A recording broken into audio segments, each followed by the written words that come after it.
అదరగొట్టే కారం రంగు రుచి ఆచి కారం పొడి.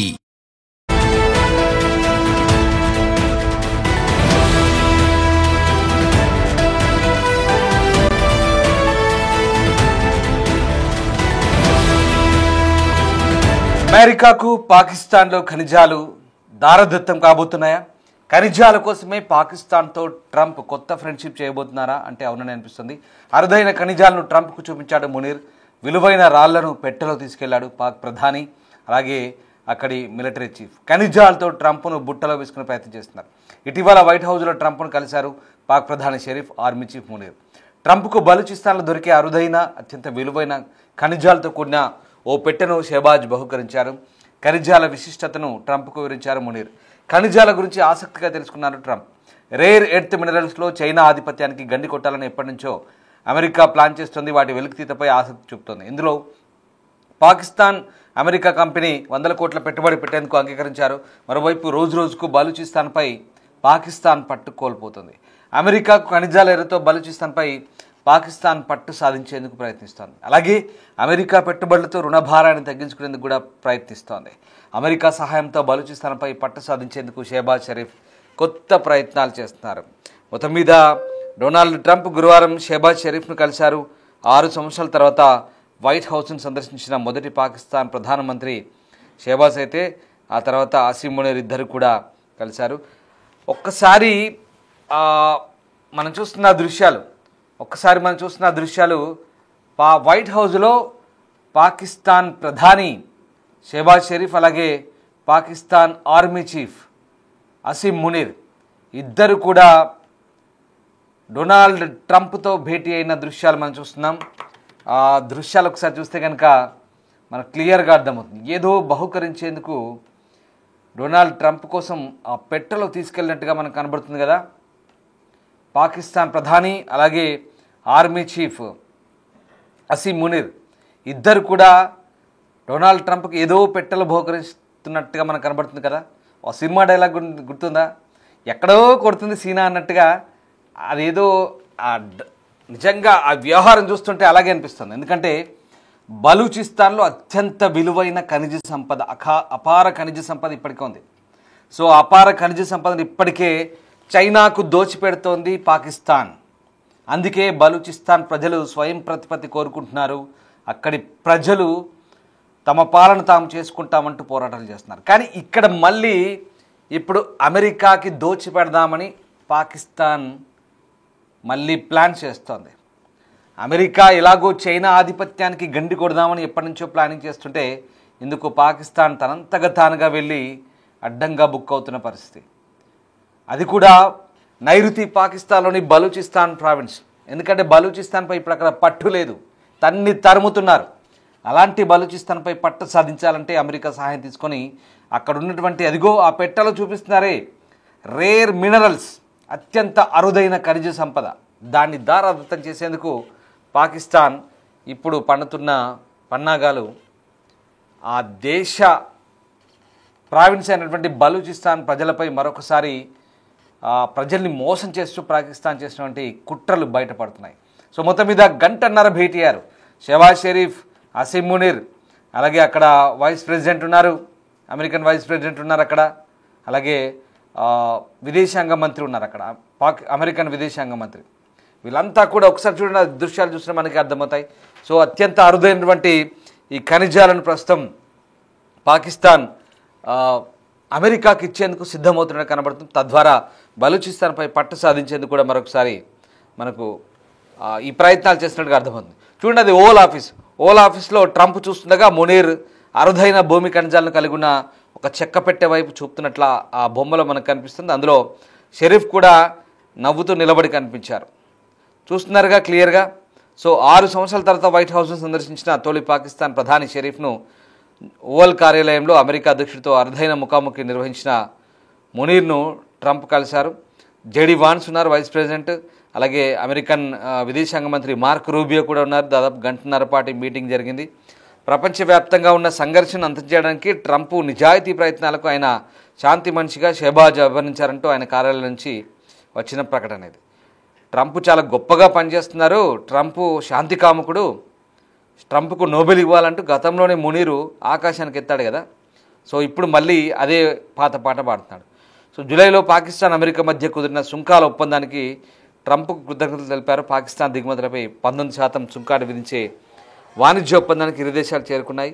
పాకిస్తాన్ చమురు నిల్వలను అభివృద్ధి చేయడానికి వాషింగ్టన్ సహాయం చేయడానికి వీలు కల్పిస్తుందట. సో అలాగే ట్రంప్ నాయకత్వంలో పాకిస్తాన్ అమెరికా భాగస్వామ్యం రెండు దేశాల మధ్య ప్రయోజనాల కోసం మరింత బలోపేతమవుతుందంటూ ట్రంప్ చెప్తున్నాడు, షరీఫ్ చెప్తున్నాడు.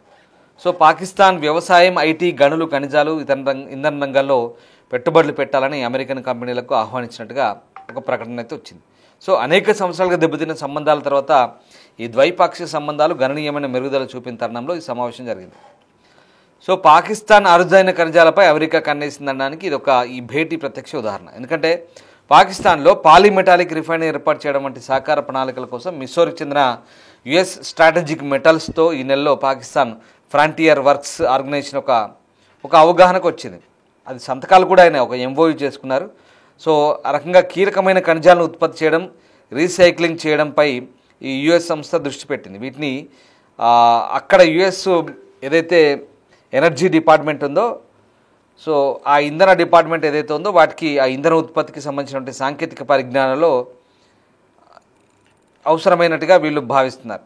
సో ఆ రకంగా పాకిస్తాన్ నేషనల్ లాజిస్టిక్స్ అట్లాగే పోర్చుగీస్ ఇంజనీరింగ్ నిర్మాణ సంస్థ మెటా ఎంగిల్ గ్రూప్ మధ్య మరొక రెండో ఒప్పందం కుదిరింది. ఇంతకీ ఏం ఒరగబోతుంది, అమెరికాకి ఏం దొరకబోతుంది చూద్దాం ఒకసారి. పాకిస్తాన్లో రాగి, బంగారం, అరుదైన భూములు, ఇతర ఖనిజ వనరులపై యుఎస్ ఈ స్ట్రాటజిక్ కంపెనీ ఏదైతే ఉందో, అలాగే మెటా ఎంగిల్ పోర్చుగీస్ వాళ్ళు ఉన్నారు కదా, ఈ రెండు బృందాలతో షరీఫ్ చర్చలు జరిపినట్టుగా ఒక ప్రకటన వచ్చింది.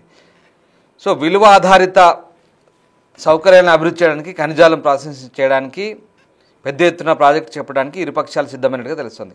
యాంటిమోనీ, రాగి, బంగారం, టంగ్స్టన్, అరుదైన భూమి మూలకాలు పాకిస్తాన్ నుంచి సులభంగా లభించే ఖనిజాలను ఎగుమతి చేయడంతో వెంటనే ఈ ఒప్పందం స్టార్ట్ అవుతుందని చెప్తున్నారు. సో పాకిస్తాన్ దగ్గర $1 ట్రిలియన్ విలువైన ఖనిజ విలువలు ఉన్నాయి.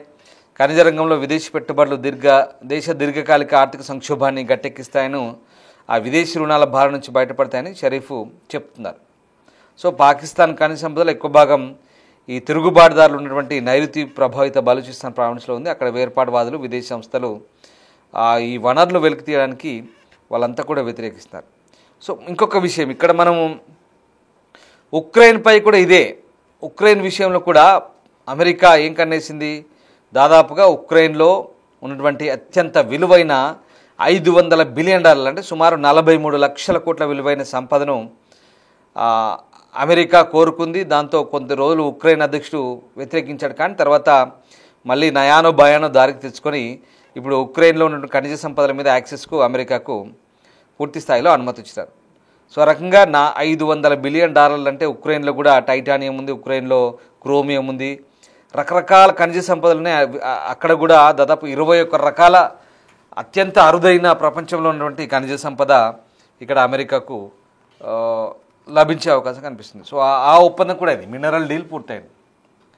మరి ఇంతకీ ఏం చేస్తావు నువ్వు, మీకు మినరల్ డీల్ ఇస్తే మమ్మల్ని రష్యాతో ఇబ్బందులు రాకుండా కాపాడుతావంటే ఫస్ట్ అలా కూడా ఒప్పుకోలేదు.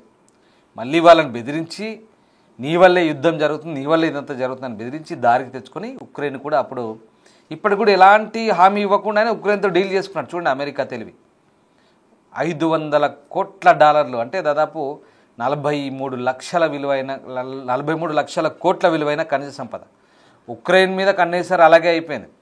ఇప్పుడు పాకిస్తానోడికి కావాల్సిందేంటి, వాడికి ఎలాగో అప్పుల పాలై ఉన్నాడు, ఆర్థికంగా దిగజారున్నాడు. దానికి తోడు విదేశాల నుంచి అప్పులు తెచ్చుకున్నారు, IMF నుంచి అప్పులు తెచ్చుకున్నారు, ఇంటర్నేషనల్ మానిటరీ ఫండ్ నుంచి. సో అవన్నీ కూడా $1 బిలియన్ అప్పు ఉంది వాళ్ళ నెత్తి మీద. అదొకటి అప్పు తీరిపోతుంది దీని ద్వారా. తర్వాత ఏంటి, బలూచిస్తాన్పై పట్టు వస్తుంది. బలూచిస్తాన్ మొత్తం వాళ్ళ చేతిలో పెట్టారనుకోండి, అప్పుడు అమెరికా, పాకిస్తాన్ కలిసి ఆట ఆడతాయి బలూచిస్తాన్. అప్పుడు అక్కడ బలూచిస్తాన్ వేర్పాటువాదులు అణిచివేయచ్చు అనేది పాకిస్తాన్ కుట్ర. సో ఇది జరుగుతున్నది. సో ఆ రకంగా అమెరికా ఎక్కడ ఏది దొరికినా బిజినెస్ చేస్తుంది ఎక్కడైనా. అంతేందుకు ట్రంప్ కొడుకులు, ట్రంప్ అల్లుడు ఉంటే WLF అనే ఒక కంపెనీ పాకిస్తాన్ క్రిప్టో కరెన్సీలో పెట్టుబడులు ఉన్నాయి, 70% వాటాలు ఉన్నాయి. సో ఆ వ్యక్తిగత ప్రయోజనాలు అలాగే ఆ దేశం కోసం అరుదైన ఖనిజ సంపద కోసం, చైనా మీద ఆధిపత్యం కోసం, ఇప్పుడు ఆ రేర్ మినరల్ కోసం రాగి, బంగారం, తర్వాత ఇట్లాంటి చాలా రకాల టైటానియం ఇట్లాంటి ఖనిజాలు ఉన్నాయి బలూచిస్తాన్లో. విలువైన అపార ఖనిజ సంపద ఉంది. సో పాకిస్తాన్ కూడా ఆ నైరుతి పాకిస్తాన్లోని బలూచిస్తాన్పై పట్టు సాధించాలంటే అమెరికాని రంగంలోకి దించితే వీళ్లకు డబ్బు వస్తుంది, అప్పులు తీరితే, అలాగే బలూచిస్తాన్పై పట్టు వస్తుంది. ఇది పాకిస్తాన్ పరిస్థితి. మొత్తం మీద బలూచిస్తాన్ను అణచివేసేందుకు పట్టు సాధించేందుకు జరుగుతున్నటువంటి కుట్ర ఇది. సో కుట్ర అంటే వాళ్ళ దేశపరంగా చూస్తే వాళ్ళకి అది లాభదాయకమని వాళ్ళు భావిస్తారు, కానీ బలూచిస్తాన్ ప్రావిన్స్ మాత్రం నష్టపోతుంది. బలూచిస్తాన్ పరంగా చూస్తే అది చాలా పెద్ద కుట్ర. అది బలూచిస్తాన్ అణచివేసే కుట్ర.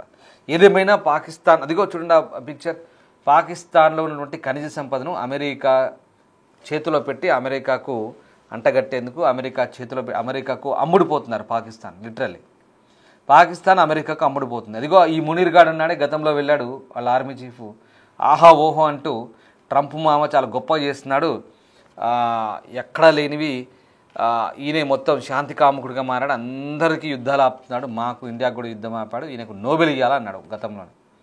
అంతేకాదు నామినేట్ కూడా చేశాడు నోబెల్కు. సో అది బాగా నచ్చింది ట్రంప్కు, బాగా నచ్చి గంటన్నర టైం ఇచ్చాడు. అదిగో నవ్వులు చిందిస్తున్నారు చూడండి. ఆ చెక్కపెట్టులో ఆ మినరల్స్ అన్నీ చూపిస్తూ మునీర్ గాడు ఏం చూపిస్తున్నాడు, తీసుకో మా దేశం అంతా నీకు రాసిస్తున్నాం, నీకే అంటగట్టినా తీసుకో అంటున్నాడు. అది వాళ్ళ పరిస్థితి. అందులో ఆ షహబాజ్ గారు నవ్వులు చిందిస్తున్నాడు పాకిస్తాన్ ప్రధాని, ఎలాగో నువ్వే దోసుకుంటాగా, దోసుకో, ఇగో ఇది బాగుంది, ఇది బాగుంది, ఇది బాగుంది, దోసుకో అని. అది వాళ్ళ పరిస్థితి. సో ఇది పాకిస్తాన్ పరిస్థితి. ఆర్థిక పరిస్థితులు బాగాలేవు, పూర్తిగా దిగజారిన ఈవేళ చూడండి. అదిగో అందరు తంబు చూపిస్తున్నారు ఏం సాధించారన్న. సో అంటే ఎలాగో మాకు దోసుకోవడానికి యాక్సెస్ ఇచ్చావు కదా, దోసుకో అని నువ్వు ఇలా ఈ రకంగా ఉంది. నిజంగా పాకిస్తాన్ పరిస్థితి అంత దయనీయంగా ఉందో ఈ పరిస్థితులను బట్టి అర్థమవుతుంది. చూడండి, అత్యంత విలువైన ఖనిజ సంపద. ఒకప్పుడు ఇదంతా అఖండ భారత్, తర్వాత పాకిస్తాన్కి వెళ్ళిపోయింది, రకరకాల ఇదంతా చరిత్ర అనుకోండి. సో మొత్తం మీద విలువైన అపార ఖనిజాలను పాకిస్తాన్ అమ్ముడుపోయి అమెరికా చేతిలో పెడుతుందనడానికి ఈ భేటీయే ప్రత్యక్ష ఉదాహరణ. చూడాలి మరి బలూచిస్తాన్లో ఇప్పటికీ వేర్పాటువాదులు ఎక్కడికక్కడ ఆ ప్రాంతంలో పాకిస్తాన్ సైన్యం అడుగు పెడితేనే తన్ని తరుముతున్న పరిస్థితి. మరి ఇప్పుడు చైనా వాళ్ళ పరిస్థితి కూడా అంతే. ఇప్పుడు అమెరికా కనుక ఎంట్రీ ఇస్తే ఇంకెలా ఉంటుందో పరిస్థితులు అనేది వేచి చూడాల్సిందే.